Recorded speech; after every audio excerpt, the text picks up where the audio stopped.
built weather radios will be automatically activated to warn of the impending hazards.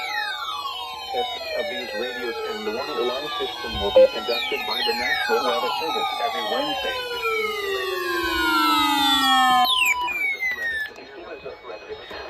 The test will be posted to the next available good weather day.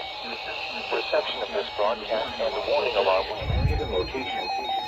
This variability, normally more noticeable at greater distances from the transmitter, will occur even though you are using a good quality receiver in perfect working order. To provide the most consistent warning service possible, the warning alarm will only be activated for warnings in selected watches affecting the listening area.